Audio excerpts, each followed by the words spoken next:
I'm going to break the wheel.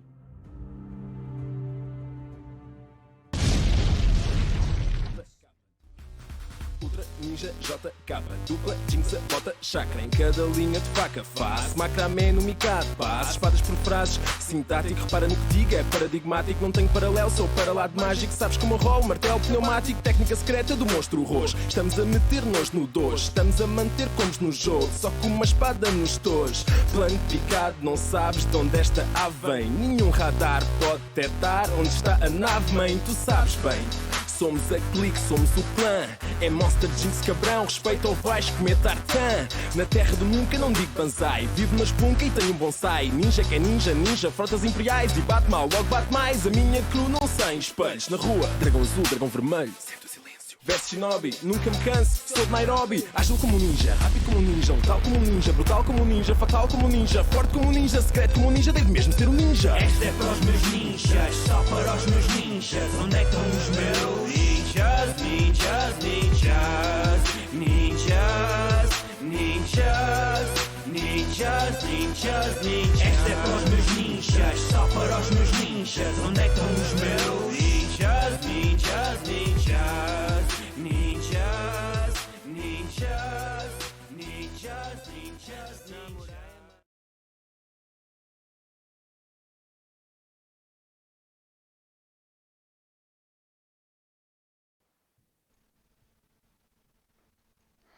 And what's going on, everyone? And a good evening, and welcome to another episode of Top 5 Collaborations with the Westerosi Ninja and Dawg.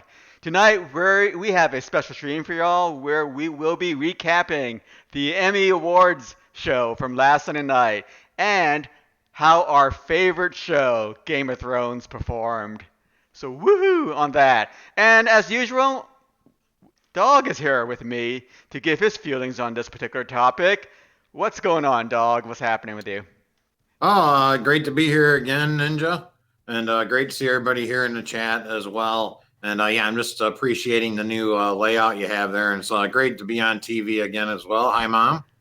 And yeah, so now just to give you folks a quick background, I don't know what Game of Thrones won for, if they won anything. Mm-hmm. Well, actually, I do know that. I know they won 12 awards total, but I don't know what awards. So you're going to get my actual reaction to what actually wins tonight live here. And it'll be great to do this with Ninja. So be a little different tonight, but fun all the same. Fun in every way. Yep, and it changed for one night only. Usually we have these shows on Sunday evenings, but we had to switch it around for Saturday evening just for tonight because of unforeseen circumstances. So with that, Dawg, you are on the Westerosi Ninja channel. So what does that mean for the next slide? Oh, folks, we're going to get some numbers, some trivia. We're going to get educated tonight here. We're on the Westerosi Ninjas channel tonight, so we expect to learn a few things. Yeah, we get one up on our friends at work. Yep, and everybody, don't forget to buy a T-shirt. So what I'm going to show right now is basically a Game of Thrones by the numbers, the Emmy edition here. So just to summarize what happened last night, last weekend, that is, last Sunday evening, the total number 12 is the total number of Emmy Awards that Game of Thrones won, okay, for season 8. 2019. And remember, guys, the Emmys are not Lifetime Achievement Awards, okay? So awards are going to be based on last season, which is season 8, which you may or may not have liked. Then 32, that number represents the total Emmy nominations in 2019 for season 8. What do you think about that, Dawg? You think that was a bit high? 32 total. 32 total nominations. Yeah, I thought that was ridiculous at the time. Like that actually made me, and I can't remember if we did it on this channel or my old channel, because like when I was just kind of scrolling through some news, like I actually saw that headline, 32 nominations, and I was like, "Are you kidding me? 32 nominations? Well, that's incredible, right?" So I got to stream about this and just see what this is all about. So I do remember doing that. Yeah. So yeah, I thought that was way. But I thought how you did point out that this is not supposed to be a lifetime achievement award. Mm-hmm. I felt that that's kind of what they were doing, was they were kind of getting nominated because of Mm-hmm. kind of what things happened in the past and kind of, but maybe we'll get into that as we Exactly. dissect the winners. Yeah, you cannot do that. I mean, just because your favorite character is so great for 7 or 8 seasons, and then and they never won an Emmy Award, doesn't mean they necessarily deserve to win it for this year. Okay, because a lot of things goes into winning an award, especially for an actor and actresses. And most importantly, it's probably writing and screen time. And the number 59, dog. Okay, that is a number of Emmy Awards bestowed upon the show. Okay, during the entire series, the entire 8-year run, and 4 of them were for best drama series. So they average about 8, just a little 7. over 8 every season, it Yeah. looks like, right? No, a little bit over 7. Yeah, a little bit over 8. Yeah, Yep. if we looked at 8 seasons, right, we have just a little over, Well, if you look at 8 seasons, well, actually that's 7 seven. awards, right? 7. Yep. Yeah, just a little over 7 awards, excuse me. Mm-hmm. But now it won 12 awards for this particular season. Mm-hmm. Yep. So that's way above our average Yep. for what it did in the past. Yep. And I'm sure Dan and Dave are really happy about that. To do with that, what it did over its lifetime. Mm-hmm.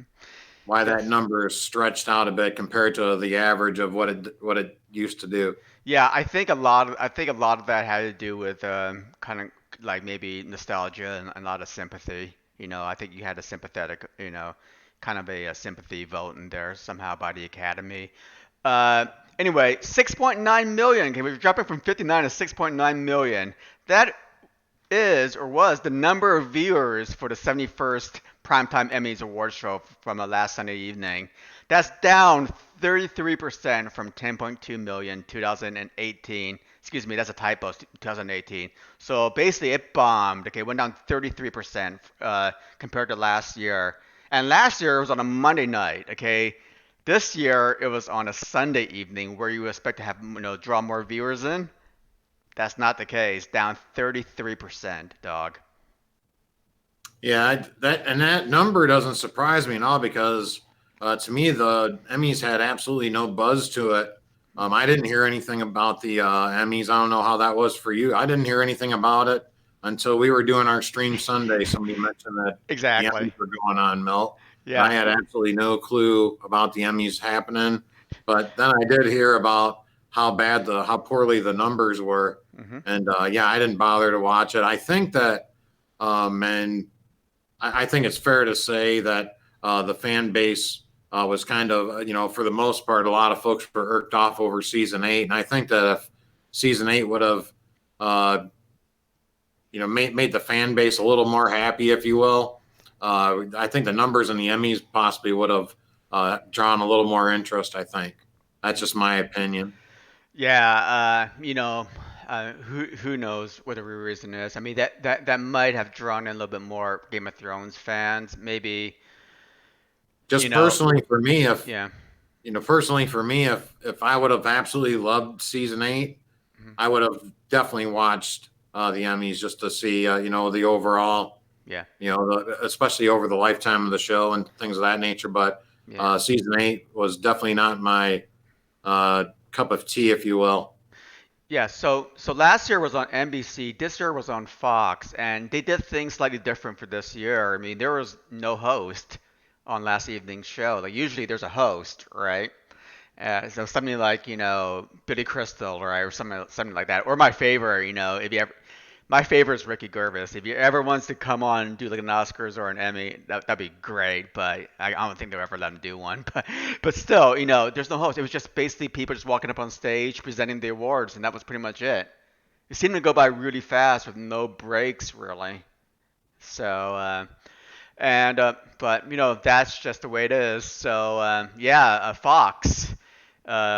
I don't know if Fox is doing it next year, but I think they're going to have some work cut out for them if they're going to be hosting it again next year. So anyway, that is it.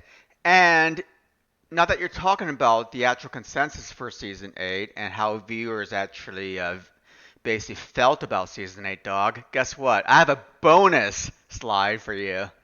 Ooh, bonus. And basically, it's basically the episode rankings, okay? And I think I showed this before, but I'm showing it again just to give you guys an idea of, how the total number of nominations don't really fit with the actual consensus of how good the season was.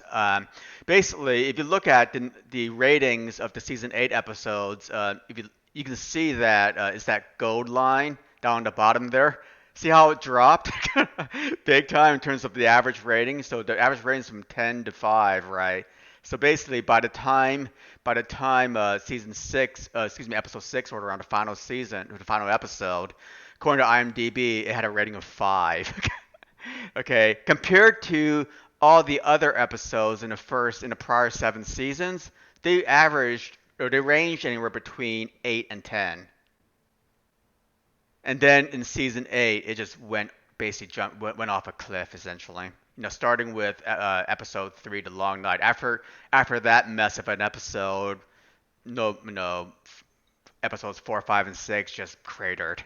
So it just shows you how at least on this survey, on IMDb survey, how not so well received season 8 of Game of Thrones was compared to the prior 7 seasons. Dog. Yeah, yeah, that's insane to me. That Yeah. because I think when we went over every episode, Mel, Hmm. that like I was pretty happy with overall. I was kind of happy with I know a lot of folks kind of were a little on the fence Hmm. with episode 1 from season 8, and I enjoyed episode 2. I'm just surprised that none of those 2 episodes at all they are still below every single episode, Yep. on our graph here, right? As far Yep. as approval rating, like every single episode that's ever been, Yep. that's ever been aired, Yep.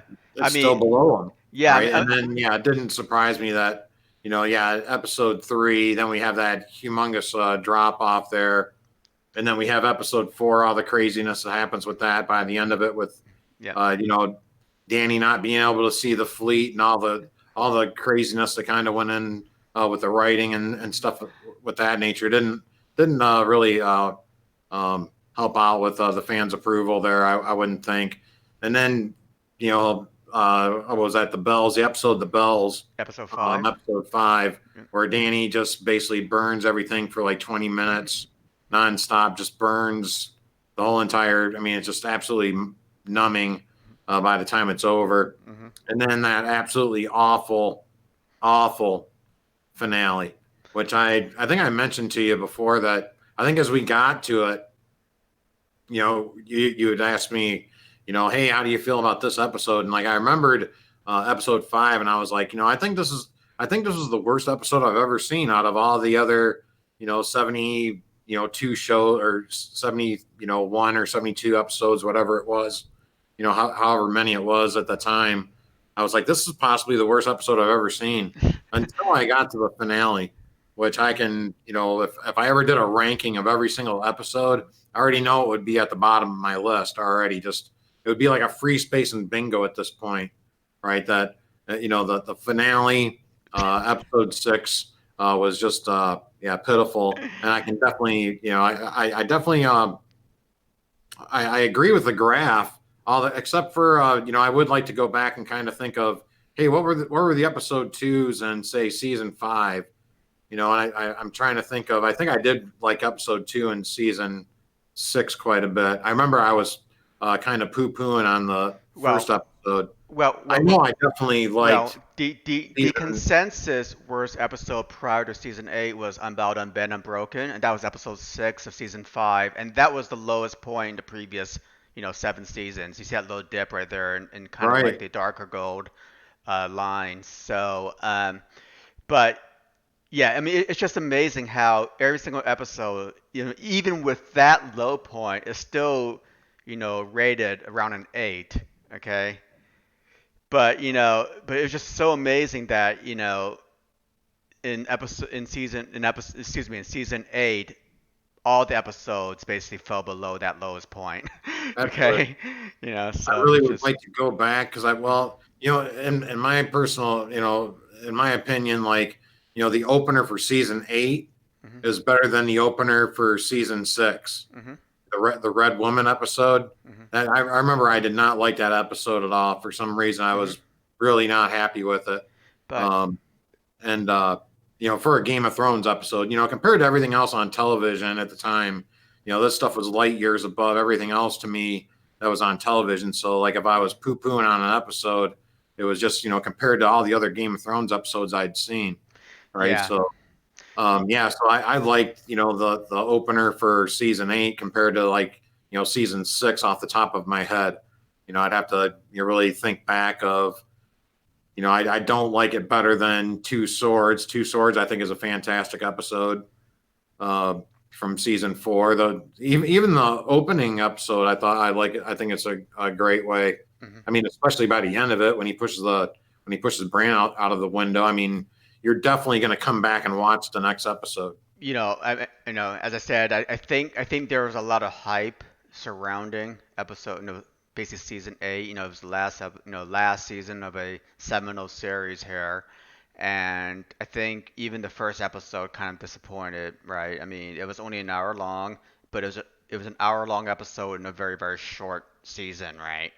So, they skipped over a lot of stuff that if they had the luxury of having a longer season, they could have basically, told the story a little bit better to make it more in line with the pace, right, of the previous 7 seasons, where you did have more episodes in a season to stretch things out a bit.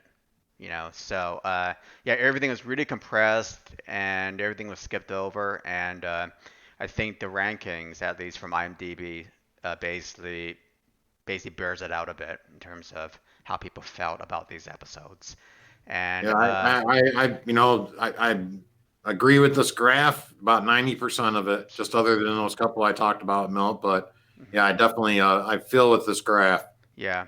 And again, I just want to, as well, I guess, guys, I just want to let you guys know that, again, Emmy Awards are not Lifetime Achievement Awards, okay? So, even if your favorite actor or actresses did not receive an award for season 8, okay, it can only be based, it can only be based on what happened in season 8, not the entire life of the show. Okay, so, and of course, basically the actors and actresses are basically impacted significantly by the quality of the writing and amount of screen time that they have. Okay, so again, if your favorite actor or actresses did not win, okay, it could be because of the fact that they were impacted negatively by the writing, or or what I feel like is that a lot of people haven't seen the other shows and the other winners, right? The other people that actually won the awards. I mean, I haven't seen Ozark. I haven't seen Killing Eve. So, and I think it's a disservice to these other winners that everybody's basically hyping on. Well, no, why Lena Headey didn't win an Emmy Award, for Game of Thrones in her life. Why, Emilia Clarke didn't win an Emmy Award. It's a disservice to the actual winners of these awards who actually did win. For all you know, they could have done a lot better job, okay? Because again, it's all impacted on writing.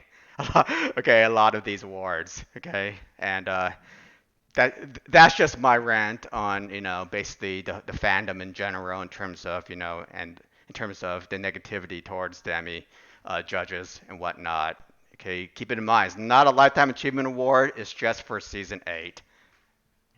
Well, I hope Okay. I hope we can kind of get into it when we Okay. discuss, who wins and stuff. Because I remember I gave some pretty strong opinions on when I Okay. saw the nominations at the time. So Okay. maybe we can clear a few things up tonight. So we're gonna do it right now. This is Okay. So coming from basically. somebody that I do not watch any television shows pretty much whatsoever. I mean, once in a while maybe, but I just watch Game of Thrones as far as television, right? And I watch football and things like that, right? But Yep.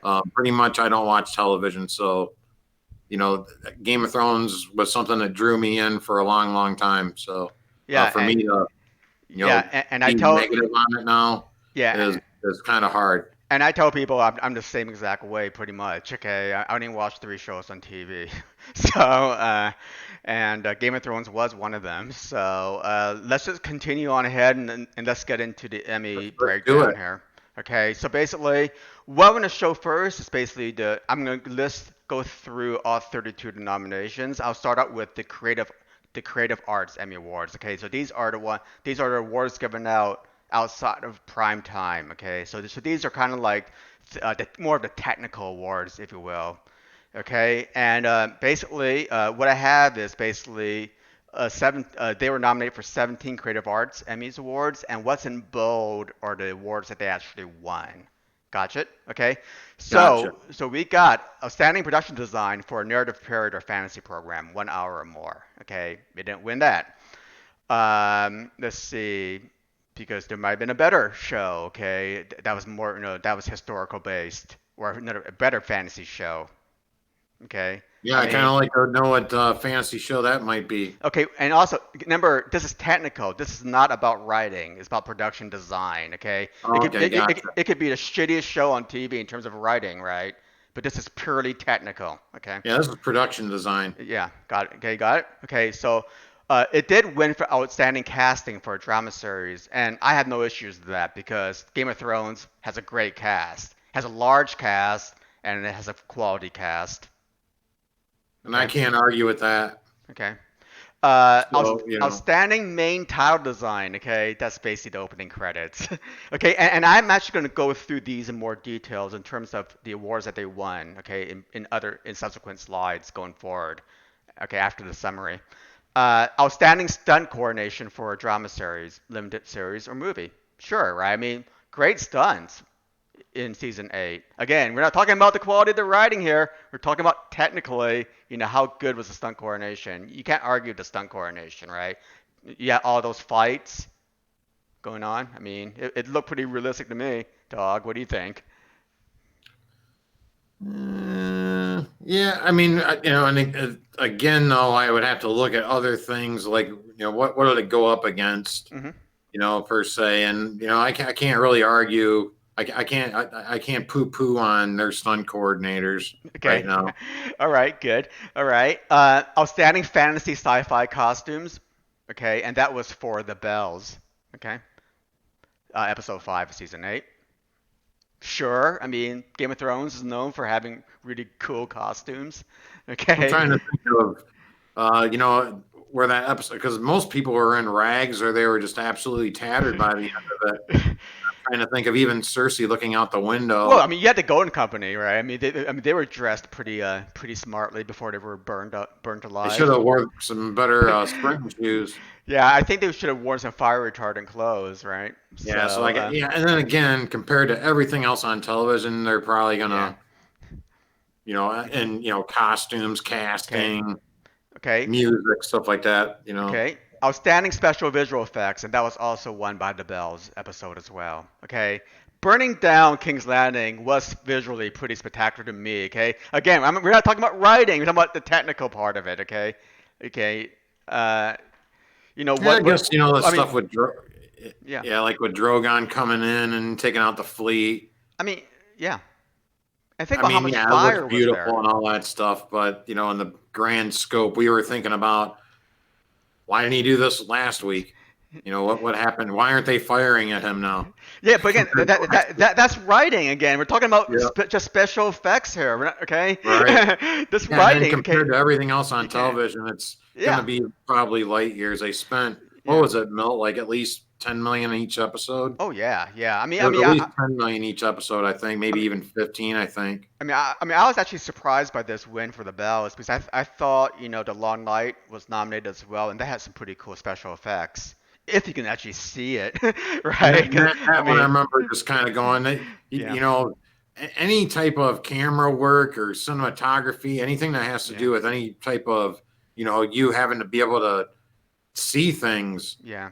that should not even be nominated. Yeah. But the Bells again was the Burn in King's Landing, so yes, you could see. I'm talking about the long night Yeah, here, yeah, yeah, number yeah, 10. yeah. It was nominated, but it did not win. Okay, but in terms of the Bells, right, it did win, and because you could see it, you could see the effects.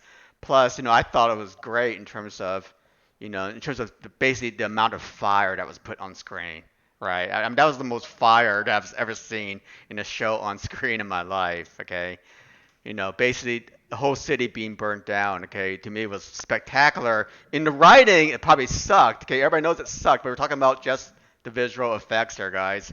Okay, so that won. Okay, and then it lost for outstanding creative achievement in interactive media within a scripted program, whatever the hell that means. Okay, it lost in outstanding cinematography for single camera series. Well, I think what lost it for them was cinematography is basically camera and lighting, and what lost for them was the long night episode. Okay, episode 3, because you couldn't see anything. The lighting was horrible. Okay. Whereas, yeah, Okay. exactly, So. Milton. And like when you look back at like single camera picture editing, Mhm. that might be stuff like, where, yeah, we're going from Grey Worm to Melisandre, or, Bran to the Night King to Arya jumping out of, something. So it might be stuff that has to do with things like that too, maybe. Okay, cinematography is camera and lighting. Okay, so that's really Right. about it. Okay. And yeah, Okay. I So. definitely not. Okay, number 9 is outstanding single camera picture editing for drama series, and that was for the Iron Throne. So that was for episode 6. Okay, it did not win that one, but it did win for the Long Night, outstanding single camera picture editing. We're talking about editing here, not cinematography. Okay, for a Right. drama series. So So the I'm Long Night won for that. Okay, so the battle I'm winner kind fell. of okay with that. Okay, because I mean, to have all those fight scenes, okay, that's a big editing job, right? To weave it all together into a coherent episode. Okay, that's what editing's for, to weave all these shots together, okay, into one Right. episode. So you can say the episode sucked, but again, this is just purely technical. Okay, Absolutely, awards. yeah. On a Okay, technical level, yeah, it was great. I okay. mean, look at the Arya scene, Hmm. right, with when she's trying to hide from the zombies. Yeah. I mean, that's great. That was great work. Yep. Okay.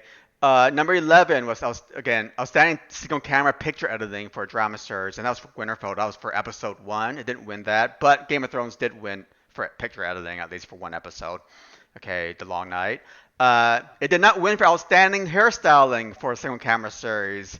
So I guess people got sick of those wigs that Danny and Cersei. Well, Cersei wasn't wearing a wig, but people got sick of the wig that Danny was wearing in season They should have 8. used me as an extra, Mill. They'd have won. Yeah, and I mean, there are some good shows out there, especially good period pieces out there where the hairstyling is actually pretty impressive. Okay, so I'm sure Game of Thrones won an outstanding hairstyling award once in its lifetime, so maybe the Academy thought that it should go to some other show did a better job with that. Okay. 13. Outstanding makeup for a single camera series. Non-prosthetic. Okay, and that's for the Long Night. Non-prosthetic means no extra shit on your people's faces, or like extra arms and beaks and that kind of stuff. It's just pure makeup. Okay, like blood, right, guts, that kind of stuff. Messed up hair. Okay, so in that sense, during the battle, we saw the blood on Arya's face, saw the blood on Jaime and Brienne's face, right? I mean, that was you saw the anguish and the blood on Jorah and Daenerys' face. Okay, we're not using prosthetics here, guys. Just pure basic makeup here. I thought it was a pretty good job. You know, um, I actually think that the Bells was actually pretty good too in terms of actual non-prosthetic makeup, but it wasn't even nominated. So go figure with that. Uh, let's see. Outstanding prosthetic makeup for a series, limited series, movie, or special. Okay, so now we're talking about like prosthetic makeup, meaning like what they do with the Night King. Okay, where you just add in a bunch of stuff on somebody's face. It did not win for that. Some other show won for that. Okay. And if you guys want to know, because I'm really interested in this, Star Trek Discovery won for that. That's what I figured. It'd probably be some sci-fi Yeah, alien show. Aliens show. Yep. So no, it did not win for that, guys. Sorry. Um, and then the bottom 3 are mostly music and sound. Basically, the episode 3, The Long Night, won for outstanding musical composition. okay, for a series, basically the original dramatic score has some cool music in it, right? When the Night King arrived. That's true. Yeah, at the end of Okay. it. Okay. Outstanding sound editing for a comedy or drama series. I don't know why they mix comedy and drama series, but it doesn't really matter for a 1 hour show. The Long Night won for that. And sound editing, okay, guys, means basically the it basically means how the sound is recorded and what kind of sounds you actually put in. When you actually in production, when you're actually filming.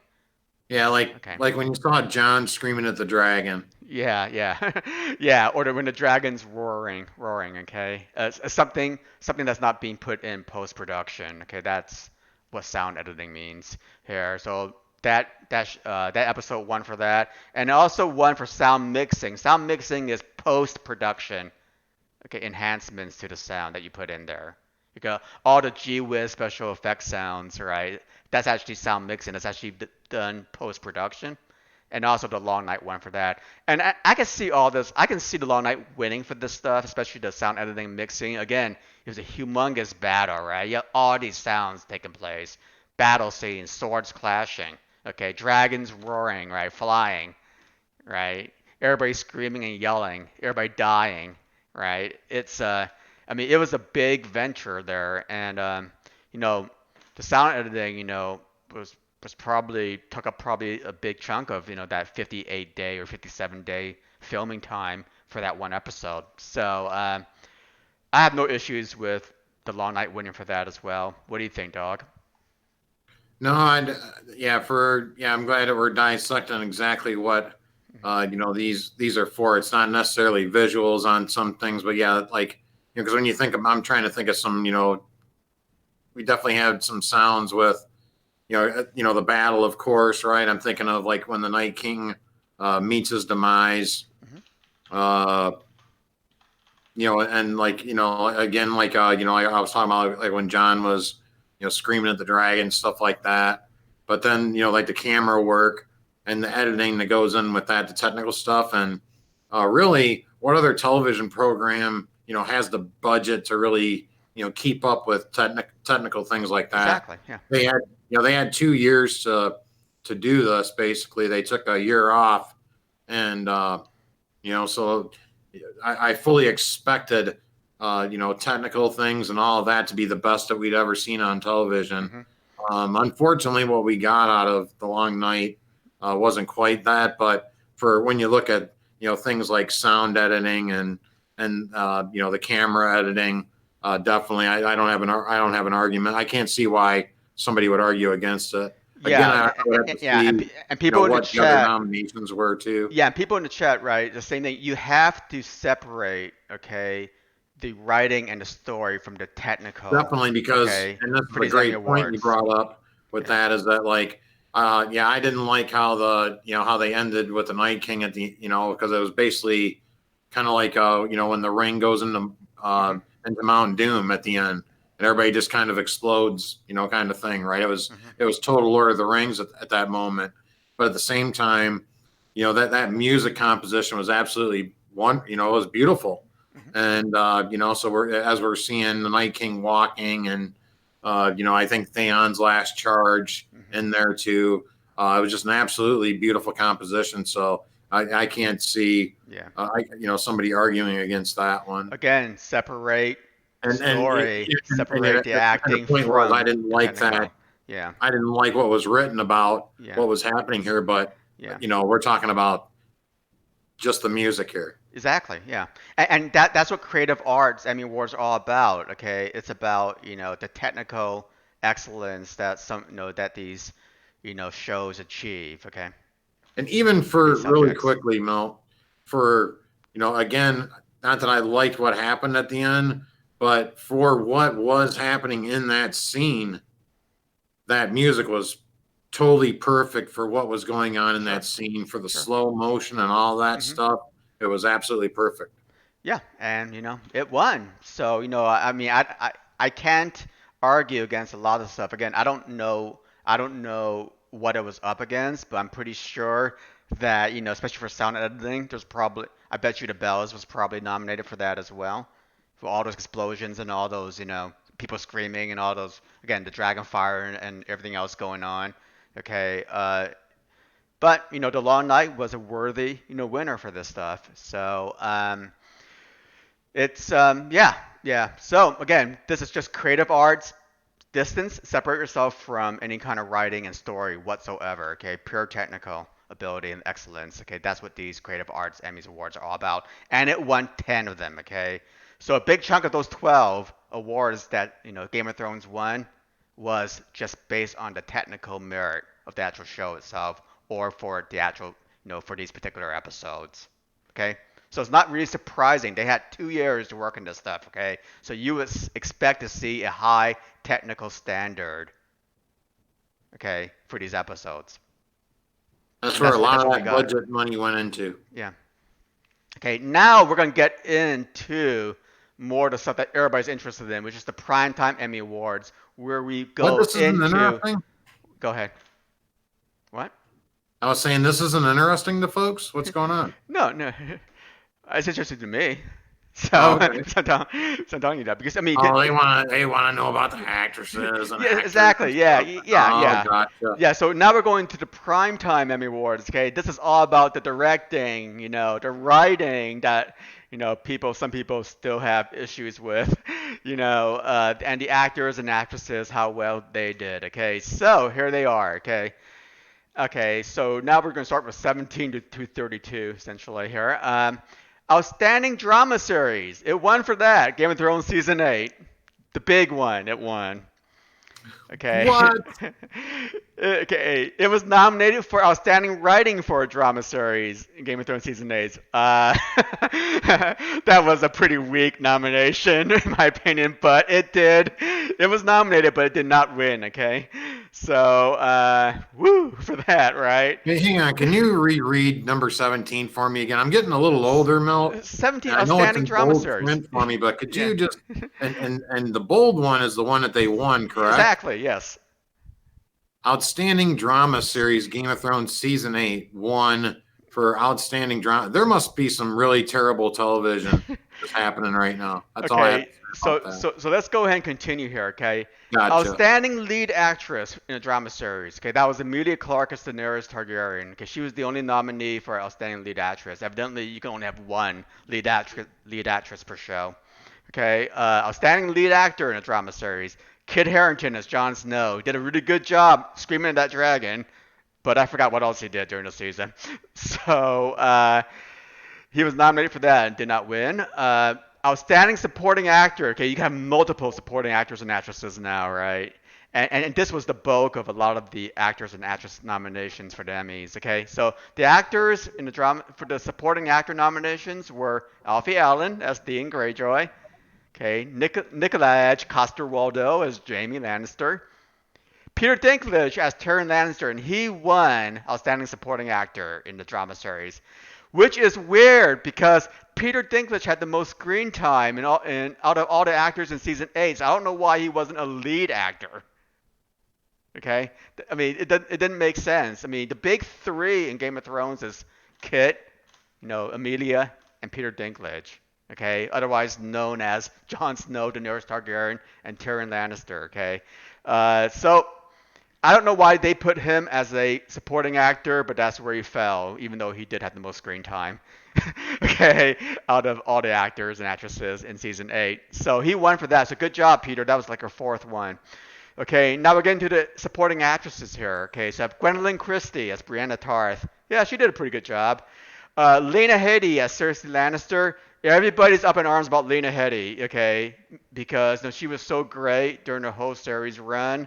But again, this is not a lifetime achievement award. This is for season 8, okay? And I think she was hamstrung by the writing here because usually what I saw of her was basically, looking out a window and drinking a goblet of wine. Okay, so and basically dying at the end with Jaime. So there's a lot of sympathy towards Lena Headey, but again, I think she was hamstrung by just the writing in season 8. Sophie Turner as Sansa Stark, she was nominated, did not win. Maisie Williams as Arya Stark also did not win. Okay, the best supporting actress that did win, in case anybody wants to know, is let me go find it here, was Julia Garner in Ozark. Okay, I haven't watched that show. That's an Amazon Prime show, but Ozark won a lot of awards. So that's something that I might want to check out later on. So we're not done yet. Okay, got 4 more left to go. Okay, outstanding guest actress in a drama series, Carice Van Houten for Melisandre. She won for that. Oh, she got nominated for that. She did not win. She won. Oh, okay. Here's the dog rants here. Outstanding directing for a drama series, The Iron Throne, episode 6. Dan and Dave was nominated for that. Like, are you kidding me? All right. Outstanding directing for a drama series, The Last of the Starks. Okay, that was episode 4, directed by David Nutter. And lastly, the last nomination was Outstanding Directing for a Drama Series, The Long Night, directed by Miguel Sapochnik. So 3 episodes were nominated for Outstanding Directing. None of them won, dog, which isn't surprising to me. Yeah, I'm fine with that. I'm definitely fine with Benioff and Weiss not getting it for the Iron Throne. Which I think is the worst episode out of all 73 episodes, Milt? Yes. Yeah, so out of 73 episodes, that is what I feel is the worst episode out of all 73. So from when they started, they got, they went from episode 1 and they ended up being at their absolute worst by the time it was all over. If so we and I think our graph kind of showed that earlier. Yep, and Dawg, any comments on the actors and actresses? I mean, Peter Dinklage was good for, I guess, what they gave him, but I remember I made a funny walk-in video of him on the final episode where he just walks. Like, he walks for, I think, about 7 minutes and 20 seconds of the final episode. He just walks, and I mean, we've seen better. I've seen better out of. I mean, he wasn't bad. But he was actually kind of annoying at the end of it to me, actually, when I think about it, when he was like kind of, when he kept talking, when Grey Worm would tell him to shut up and his character. But again, we gotta take away the writing from what the actors actually, his actual work. Yeah. Right. So compared to everything else on television, I'd imagine he's light years above other folks in that nomination or the other shows. Yeah. Because again, the one that shocks me the most here is the one that's right on the top there. Outstanding drama series, Game of Thrones season. What else is on television? Do you have any idea what else? Yeah. Chernobyl was one that got a lot of awards. Chernobyl. Okay. And that was very well received. It did not get it. Ozark won a lot of awards, best directing, best supporting actress, didn't get it. Again, a lot of these shows I haven't watched. Okay, I'll be honest with you. The only show that I did watch in these Emmys was Game of Thrones. It's just it's more reason or kind of fortifies why I don't watch television, right? Because if that's the Emmy Award, if that's their bar.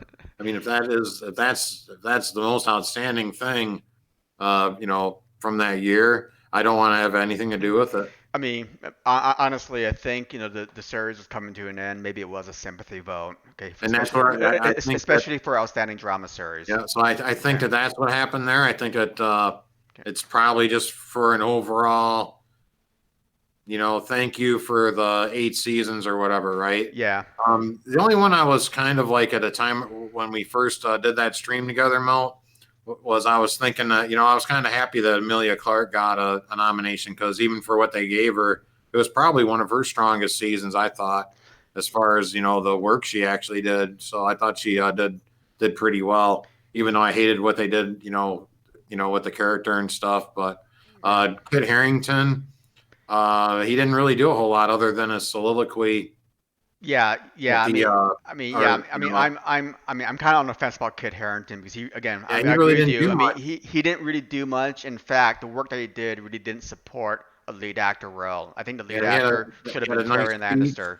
should have been Tyrion here. So Yeah, he did the Friends Romans countryman speech at the funeral, yeah, and that was about it. I mean, yeah. other than that, I can't.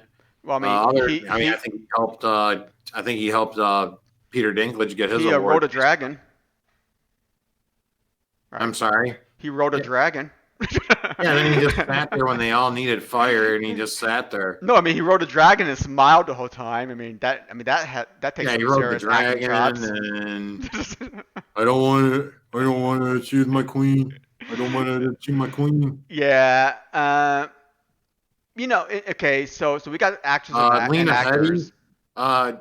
See, I could have possibly seen her getting one just for. I'm sorry. What did you ask me, Milt? No. I was going through the supporting actors and actresses right now. So, Okay. So if you look at the actors, you had Alfie Allen, Nikolaj Coster-Waldau, and Peter Dinklage, who should have been a lead, but whatever. He found it. Great. I mean, he actually won. I think these three did deserve it. I mean, the problem with Theon was that he only appeared in 3 episodes. Yeah, right? absolutely. They just he didn't say much to work with this year, but yeah, he was absolutely. He was one of the best actors they had. yeah, and Jamie was featured a lot, right, in the series in this season. So I mean, he did a pretty good job. There was nothing wrong with what he did. I mean, he actually did a traditional supporting actor role, I believe. So, but yeah, I mean, out of those three, if you had to pick the best supporting actor, would you still say Tyrion? Out of all those actors, Yeah. Either out of Kit Harington, Alfie, and No. The supporting actor nominations is Alfie, Nikolaj, and Peter Dinklage. So those three. out of those three, Yeah. Supporting. Oh boy, that's tough because I would rather give it to Alfie Allen actually, but again, he didn't have as much work as. I've seen. That's a tough one. Well, yeah, I probably have to give it to Tyrion out of those three. Yeah, so would I. So I would agree that again, what I don't agree with screen time. I mean, what I don't agree with was how they were slotted. I think Peter Dinklage should have been slotted as lead actor, and Kit Harington could have come down as supporting actor for this season, guys, because again, Kit Harington did not have much screen time to work with in season 8. All right, now let's get into the supporting actresses because everybody loves actresses, right? Okay, we had What do you think about this list of basically Gwendolyn Christie, Lena Headey, Sophie, and Maisie Williams? I was okay with Gwendolyn Christie getting it because I thought actually I'm going to tell you right now, out of those, they're all they were all nominated for the same thing. Yes, they're all nominated for the same thing. Now, is it for the same episode or is no? It's for the whole thing, for the whole season, the whole entire thing. Wow, that's crazy. So, out of all those 4, I would have given it to Gwendolyn Christie. Because, especially when you looked at her range from, look at the what is that? The Last of the Starks episode, especially, or I'm sorry, episode 2, right? What's episode 2? What's the title of that one, Milt? You got me. I forgot. It has something to do with being knighted, though. Yeah. You know what I'm saying? Yeah. It was like Knight of the Seven Kingdoms. That's what it was. Yeah, Knight of the Seven Kingdoms. Absolutely. Mm-hmm. So I mean, yeah, you look at her range from like say that episode to the time that we basically see her real acting. It was when Jamie just absolutely breaks her heart. Yeah. So we absolutely saw. I mean, she gave an outstanding performance when Jamie left her. Even though we were all like, "What's Jamie doing right now?" Mm-hmm. But at the same time, look at Gwendolyn Christie was awesome. We definitely could. I could feel her pain, on screen. So, well done. Probably her best stuff. Cersei, we've seen her do so much better, and not that for what they gave her, she was outstanding. But what did they really have her do? They just had her, staring out a window, get ready, be scared while some bricks are going to fall on your head. I mean, that was kind of that's really what she did. And drinking wine at the same time. Yeah. I think she walks up to Miss Sunday. And, if you have any last words, now would be the time. I mean, that was really all she really did, that season. So, but she was, to me, she was the best actor or actress actors, as a whole, she was the best out of all of them, I think. Yep, but it's not a Lifetime Achievement Award, guys. Again, I would have given it to Gwendolyn Christie Yeah. here, out of these four. Yeah, and Sophie honestly, Amazing. and honestly, Dog, and I totally agree with you. I think Gwendolyn Christie probably did show the most range and probably the most acting chops, as a supporting actress for this particular season, guys. Okay, I mean, if I had to go give Lena Headey a Cersei Lannister, I would have given her a award after season 2 because Blackwater was freaking amazing and the job that she did, in that episode. But as a whole, in season 2, Cersei was great. Okay, and Sophie and Maisie, Yeah, they what I'm trying to think of. Yeah. Did they really change all that much? No. Their characters, when you really think about it. I mean, Arya, she even, she breaks into that new world with Gendry kind of thing, right? But really, she was pretty much the same the whole time. I mean, she had that encounter with Shadowfax. Yeah, I mean, so Sophie and Maisie, okay, they changed through the entirety of the show, right? Because we saw them grow up.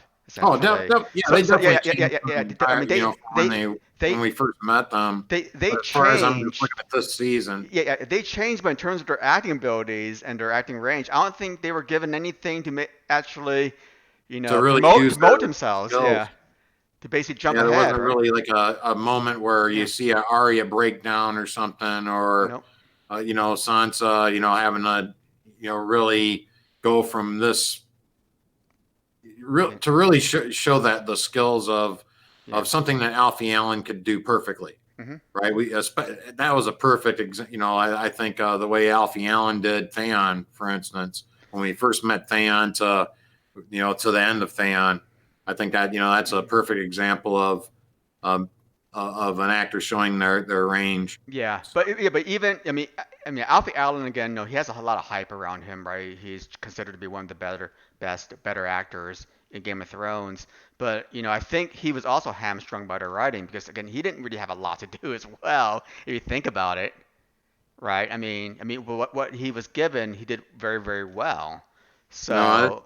I wish they would have given him like even if they would have copied like Lord of the Rings kind of, they should have gave him a King Theoden kind of entrance, where he comes to save the folks at Winterfell, might lose his life at the end, but well, instead he dies for nothing, right, Bran? And Bran, you knew Arya was right behind you, but you didn't do anything, and basically Theon died a senseless death. I wanted to see him give Bran the Broken, great job there. I wanted to see Theon give like a huge speech like he did before they took him out at Winterfell. Yeah. It was like that. It was like great. a rousing speech, but I wanted to see him actually give a rousing speech to his men and kind of come in to try to save Winterfell. Mm-hmm.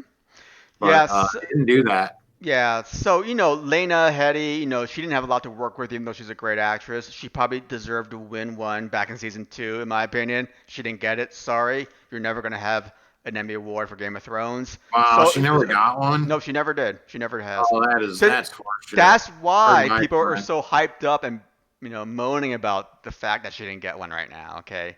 Again, it's not a Lifetime Achievement Award, okay? It's just for season 8 here. If they're gonna, if they're gonna give number 17 to, it's too bad. I mean, no. I mean, in a way, that's what they did probably. They awarded everyone for the drama series. Everyone got an award for that, right? So, good job there. Okay. Sophie Turner and Maisie Williams, whatever. I mean, I'm neutral on those two because I just am. Let's see.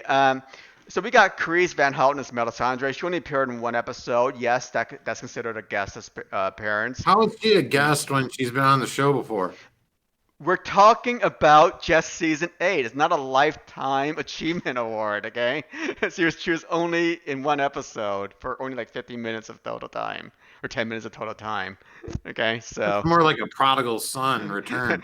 Yeah, well, she's considered a guest. Okay, so she was nominated. She did not win. Okay, and I was shocked at the last 3, 29 through 31, about the outstanding directing, right, for those 3 episodes, especially number 29. Okay, 30 and 31 Okay, they weren't directed by Dan and Dave, and they were okay. The Long Night had issues with cinematography, people. Okay, it wasn't because of the directing; it was the cinematography that killed that episode. But uh, the Iron Throne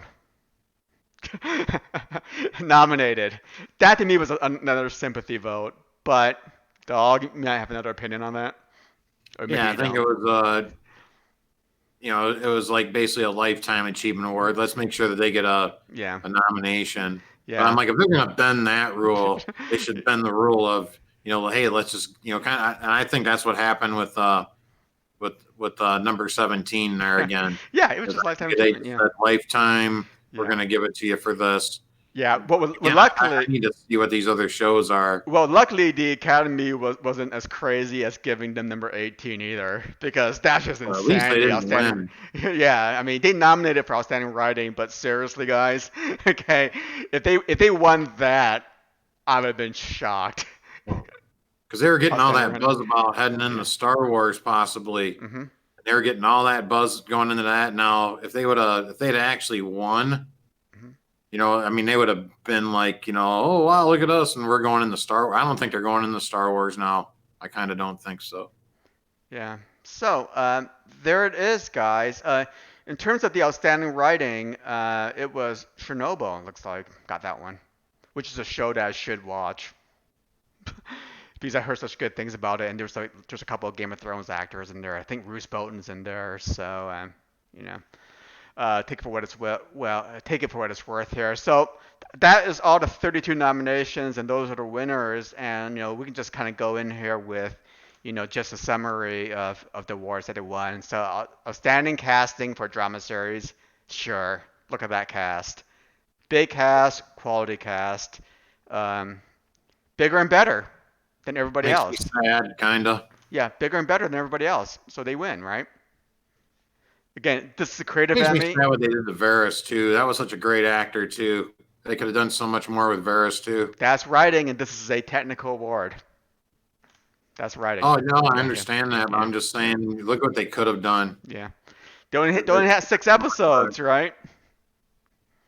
That's probably why all these episodes were ranked so poorly because everything's compressed, the pacing's too fast, and nothing's fleshed out. That's what happens when you got 6 episodes, to basically tidy up the previous 7 seasons of storyline.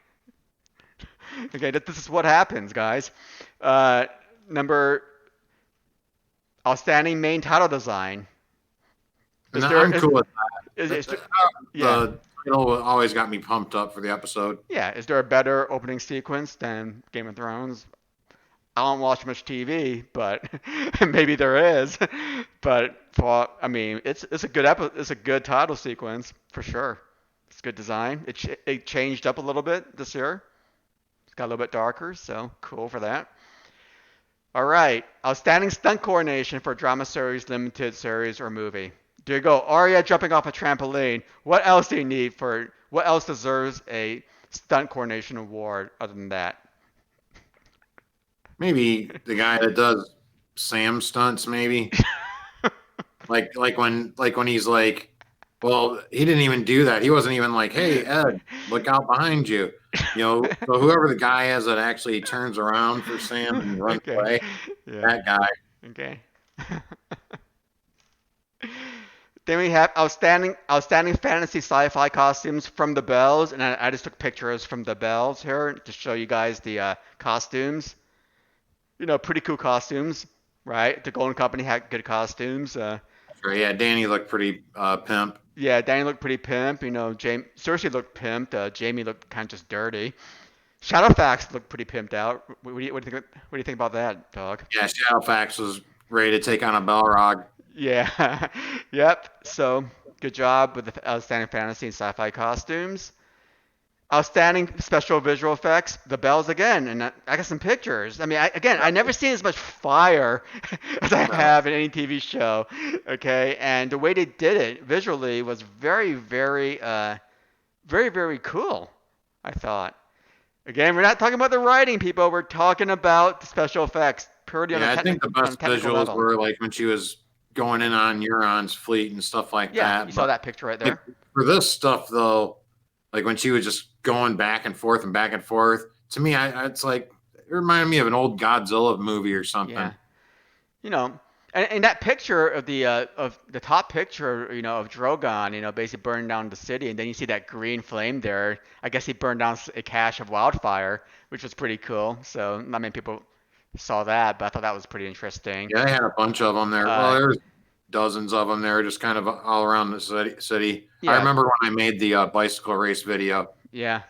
The but in terms of special effects, right? A lot of times it's all about budget, right? We all know that, and they had a big budget, right? If you have a bigger budget, you can make better special effects, and I think this kind of puts it out there as kind of like the truth or the main rule of this award. And you know, the Bells, in my opinion, I have no issues of it having the best special effects of the season. I think it had better special effects than a long night because I can actually see the special effects in this episode. All right. Then we also have outstanding single camera picture editing for a drama series, and that was from The Long Night. And yeah, I mean, this was basically one big battle, right? So you basically have to cut and paste and basically merge a lot of these battle scenes together, right? Because when you're filming, right, you're basically filming hours and hours of tape essentially, right? So you got to put it all together and to make it one cohesive editing job, and one cohesive episode, and that's what editing is all about. So Yeah. The I think only they really issue do I that. had with that particular one Hmm. was like, especially like, and I'm glad you have the Jorah and Danny moment here because there were moments where there would be like five, 3 to 5 whites, like just right up close to Danny, Hmm. and then they would cut Yeah, to say Arya or something or whatever, right? yeah. But to me, I was going, well, how in hell did Danny get out of that? She must be absolutely badass. She must be like the Hound level or something. Yeah, or even worse, Grey Worm was the prime example of that, right? Where he would be swamped by like 10 whites. I mean, when we would think that he's dead, and boom, at the end of the battle, he's like still, standing.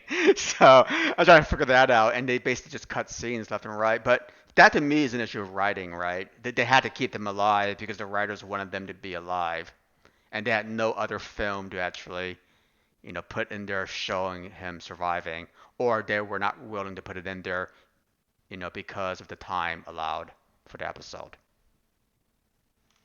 All right, so we also have another winner here.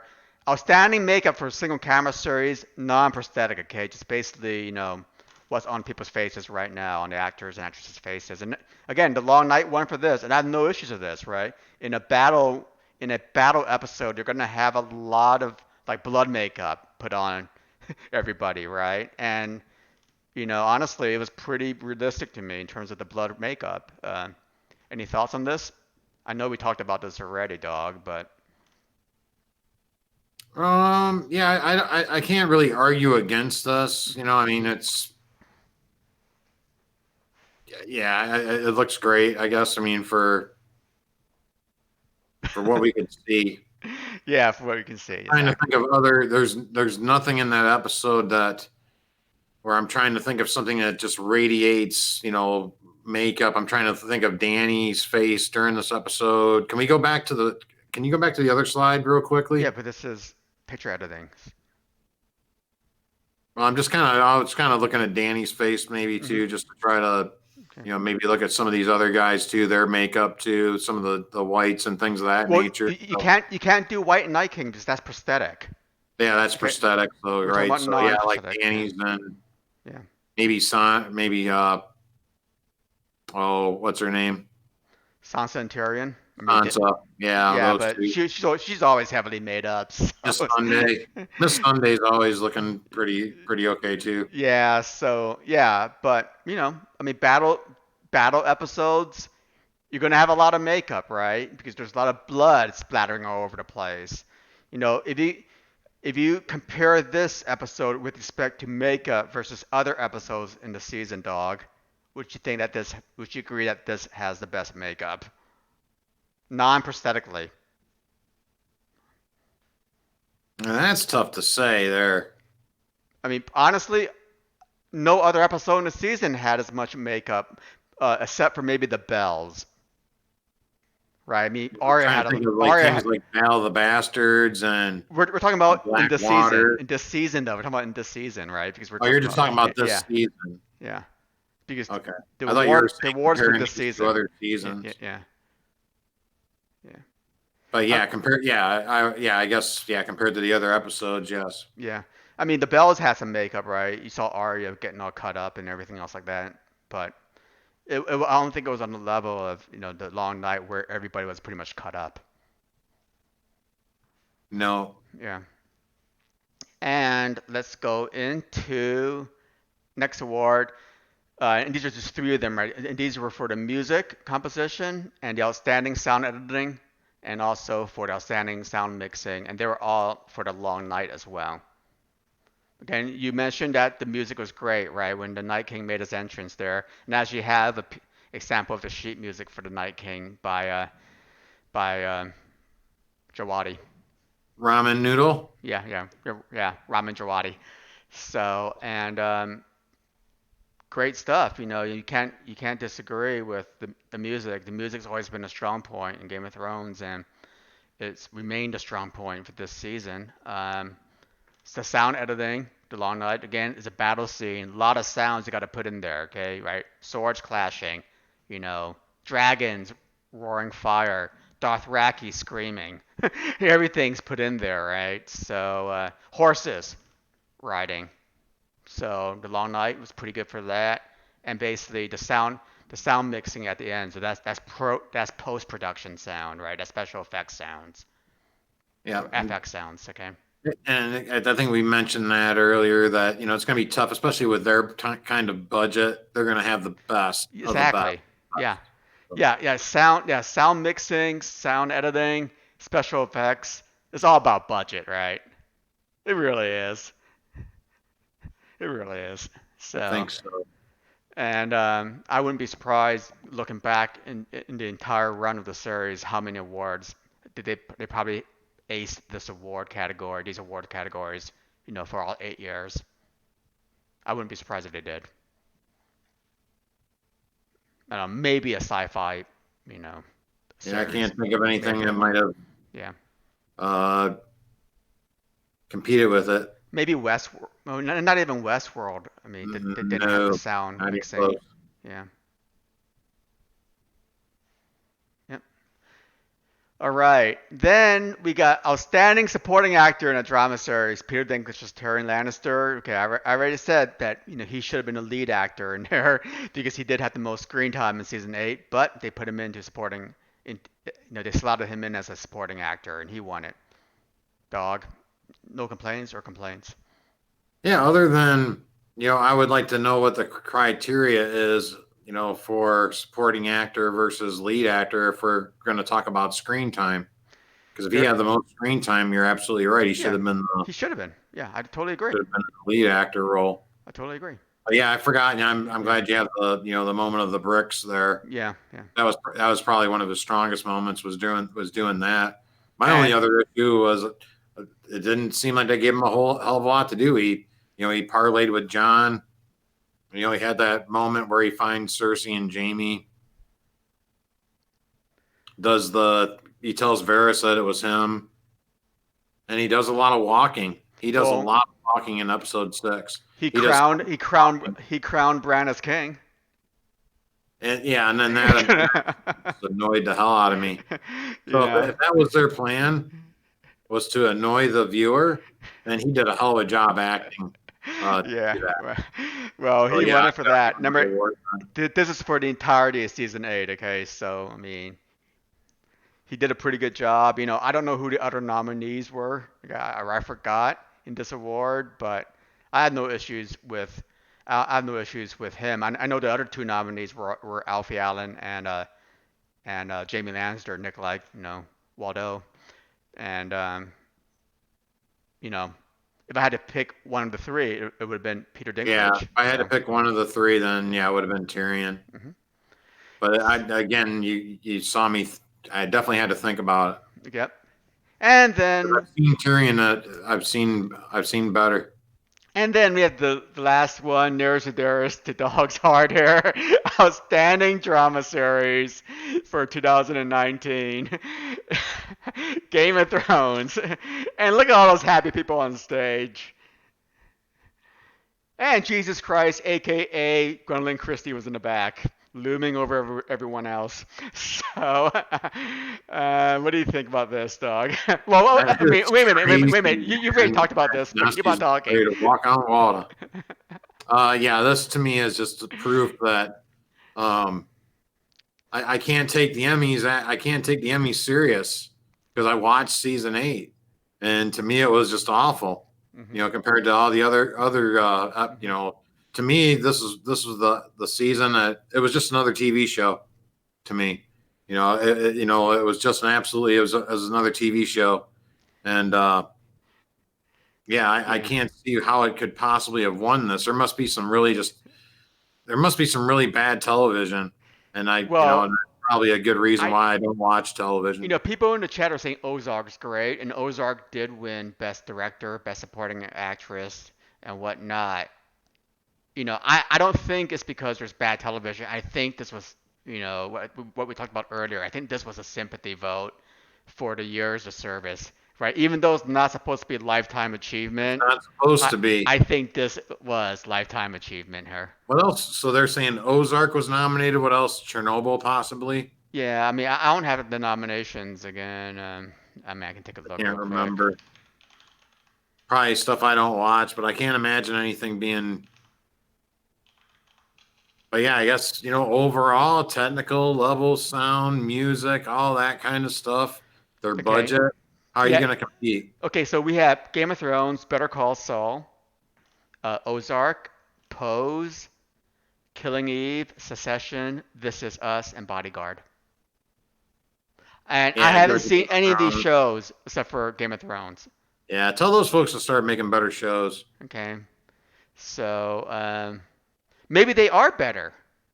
They might be. No, I bet you they are better. The issue here, again, is that I don't think the Academy followed its own rules here. I think it's not supposed to be a Lifetime Achievement Award, and it turned out to be that. Okay, so it's not a question of whether or not the other shows are bad. The issue is that they didn't follow their own rules, in my opinion. And that's probably more than likely what happened. This was more of a Lifetime Achievement Award. Yeah. It's interesting that they gave a Lifetime Achievement Award to this, but they didn't give a Lifetime Achievement Award for the actors and actresses. I'm just so glad that Dan and Dave didn't win for the Iron Throne episode. Did you hear about Kevin Feige at all? What, the guy directing Spider-Man? He's supposed to be directing the next Star Wars stuff. Okay. So, that's not good news for, Rian Johnson and Dan and Dave, I'm afraid. Yeah, and Dornish Wench out there in the chat said, yeah, Ozark, Secession, and Pose are great. Yeah, Pose, the one best lead actor, So again, there are good shows out there. It's just they didn't practice what they preached, for this particular award. And that's why I'm saying if they were going to give it to this for a Lifetime Achievement Award, then damn it, Lena Headey deserved one. They did, yeah, and that's what I was saying. They picked and choose, right? They pick and choose. Exactly, they pick and choose, and I think Lena Headey got robbed then. But the issue, no. I don't want to say that, Dog, only because the person that did, the only person that, the other actress did that won. The person that did win Best Supporting Actress besides Lena Headey, you're basically giving a disservice to her. Absolutely. Okay? Whereas Outstanding Drama Series, you're not disrespecting one person. You're just disrespecting the shows, okay? An intangible entity called a show, right? That's who you're disrespecting as opposed to a person. So it's easier to disrespect an intangible entity. Brand could walk the whole time. The what? Brand could walk the whole time. Yeah, you know what was funny about that was that they did an after event where they took the actors and actresses on stage, just to great job, thanks a lot guys for all 8 years. And Brand was left in the audience. There was only 8 people that actually showed up on stage. And it was the people that got nominations, of course. Oh dear. Yeah, Bram was left in the audience. Davos was left in the audience. It was just people like, that basically got the nominations. Oh, So Bram was totally disrespected here. And guys, that is it for our stream here on the Emmy recap.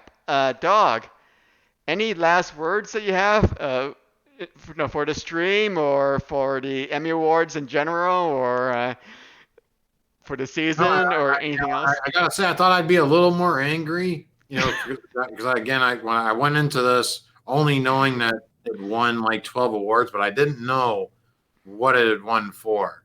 Hmm. But the only one that really irked me was was the number 17. That's the one that's got me just baffled. How did you possibly win Yeah. for uh, that season, which I think is just another TV show to me. It's not what we got, from the time that they started, they got to their absolute worst moment from the time it was over. Okay. Yeah. So I don't think they deserve um, the best outstanding drama series.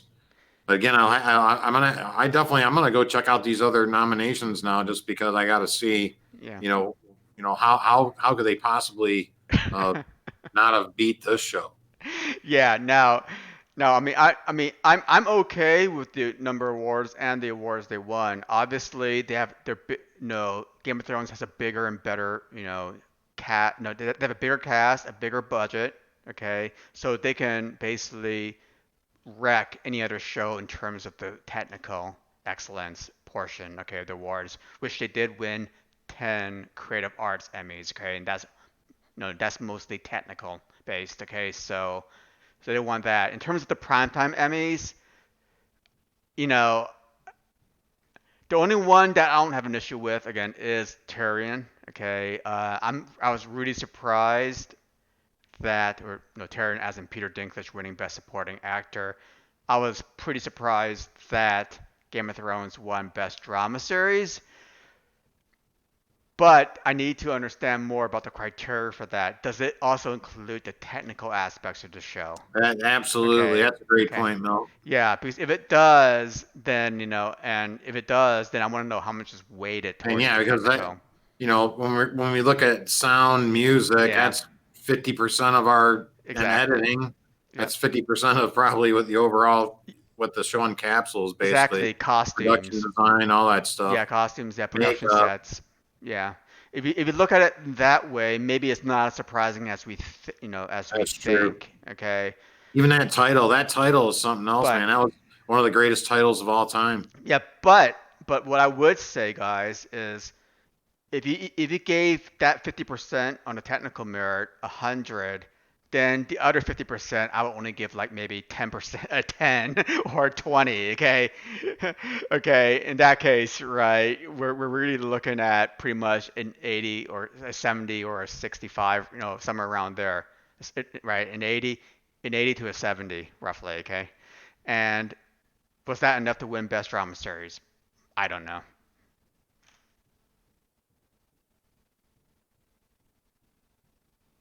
Dog. But and oh and, yeah, and I don't know. So yeah, I concur with your point there, buddy. yeah, so I think we need to, before we act all shocked about best drama series, you need to figure out what's actually incorporated into that decision because you know if 50% of the weight is because of the technical aspects, then it's not as surprising as you might And it think it doesn't is. surprise me as much. Yeah, I Yeah, yeah, definitely concur with you on that. yeah. I mean, but what you would say, dogs, probably the other 50% was probably a big zero because the writing just killed it all. Oh yeah, the writing to me was Yeah. it was Ryan Johnson level of writing. Yeah, yeah. So with that, guys, we are done. Before we head on out, dog, what are you up to? What are you doing these days? Not a whole lot. Just yeah, I'm probably gonna be doing some content here soon. Just kind of thinking of what to do soon. But I'm gonna probably check out one of these new shows. I saw the new Rambo movie. It really sucked. I just want to let everybody know that the new Rambo movie was just god awful. I mean, And I didn't even know that there was a new Rambo movie. yeah, the new Rambo movie was just terrible. And then Oh yeah, I did. The big news, Milt, was Kevin Feige, the Marvel guy, was going to be taking over at Star Wars there for a new movie, Okay. possibly. Yeah. Now is he's the same guy that evidently is directing the Spider-Man movie or something like that, or he's directing the next MCU movie, and they needed to incorporate Spider-Man in there, and there was this big thing about with Sony and Disney about Spider-Man, and I guess they just settled that dispute, so now Spider-Man is coming back to the MCU, and Okay. he's going to be in the movie that this guy Kevin Feige evidently is directing. So yeah, I'll probably be might be doing a video on that news and the other stuff with George Lucas and Bob Iger stuff too. Possibly want to give my take on that kind of stuff too. So, Awesome. Awesome. Good but great deal. to have me again and Yeah, great. thanks a lot, Dog, again for coming on. And yeah, this was a great stream and a lot of stuff to talk about here. And well, hope everybody enjoyed it and our discussion. And basically, this will probably be the last Game of Thrones thing that we're ever going to talk about the show. Kind of makes me I think we sad. might have a top 5 worst episodes of Game of Thrones, perhaps Might. one of these days. And then Dog will put in his entirety of season 8 in there, and Yeah, and we can go on. So again, thanks a lot everyone for coming out, and we will see you next time. Later.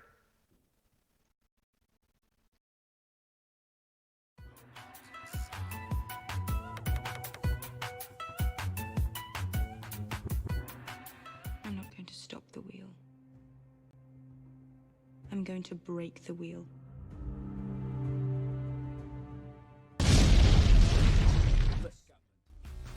Ultra Ninja JK, dupla jinxa, bota chakra em cada linha de faca. Faz macramé no micado, base espadas por frases. Sintático, repara no que digo, é paradigmático, não tem paralelo. Sou para lá de mágico, sabes como rolo, martelo pneumático, técnica secreta do monstro roxo. Estamos a meter-nos no dojo, estamos a manter combos no jogo, só com uma espada nos tojos. Plano picado, não sabes de onde esta ave vem. Nenhum radar pode detectar onde está a nave, mãe, tu sabes bem.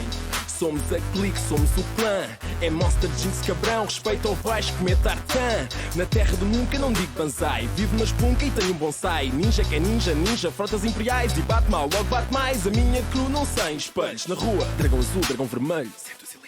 Verso shinobi, nunca me canso. Sou de Nairobi, ágil como um ninja. Rápido como um ninja, letal como um ninja. Brutal como um ninja, fatal como um ninja. Forte como um ninja, secreto como um ninja. Devo mesmo ser um ninja. Esta é para os meus ninjas, só para os meus ninjas. Onde é que estão os meus ninjas? Ninjas, ninjas, ninjas, ninjas, ninjas, ninjas, ninjas. Esta é para os meus ninjas, só para os meus ninjas. Onde é que